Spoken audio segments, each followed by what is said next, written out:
S'il y a vraiment une chose dont on est à peu près sûr pour les 20 prochaines années, il n'y a pas beaucoup de choses dont on est à peu près sûr, c'est que le télétravail aura une profonde expansion, une grande expansion dans les années qui viennent. Alors pourquoi il aura une très grande expansion? Parce que ça correspond à des contraintes que nous avons, contraintes de territoire, contraintes d'énergie, contraintes d'organisation. De plus en plus de gens, soit de manière individuelle, de façon auto-entrepreneur, soit de façon liée à une entreprise, mais où ils alterneront des passages dans les bureaux et des passages à l'extérieur, seront en position de télétravail. Le télétravail peut être soit sédentaire, on travaille tous les jours d'un lieu qui n'est pas le lieu d'exercice du travail, mais qui est par exemple un lieu à côté de son domicile, soit il peut être carrément nomade et on va se déplacer et puis on va travailler de cette manière-là. Donc, quelque part, pour tout ça, il va falloir à la fois qu'on apporte des réponses à ceux qui sont en position de télétravail de façon à ce qu'ils le fassent mieux, ou à ceux qui envisagent de le faire de façon à ce qu'ils l'envisagent mieux. Donc c'est ça l'enjeu de ce scénario, c'est d'arriver à exprimer tout ce qui est possible de faire alors qu'on n'est pas au bureau, hein, comme on l'a été ces 50 dernières années.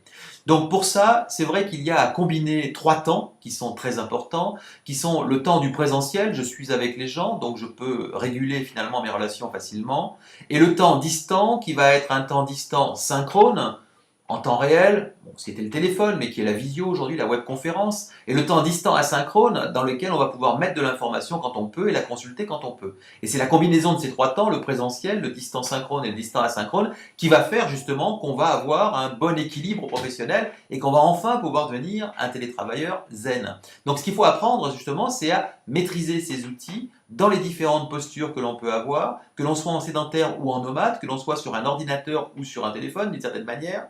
et d'arriver à voir l'ampleur de tout ce que l'on peut faire. Et à ce niveau-là, le télétravailleur est plus qu'un utilisateur des outils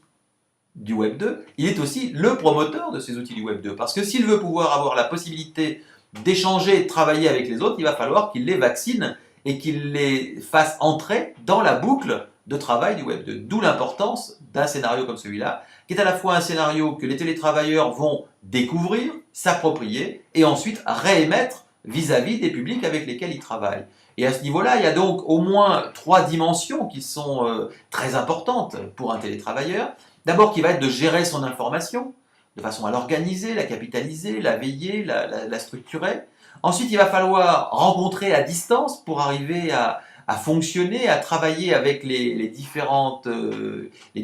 personnes et les différents publics avec lesquels on travaille. Et ensuite, il va falloir organiser le travail de façon à ce que tout ça se passe de la manière la plus fluide et la plus intéressante possible. Autant de choses importantes à apprendre et à mettre en œuvre, et autant d'outils sur lesquels ils vont pouvoir s'appuyer. Et c'est justement cet assemblage, cette boîte à outils du télétravailleur zen que je vous propose de regarder maintenant dans la boîte à outils.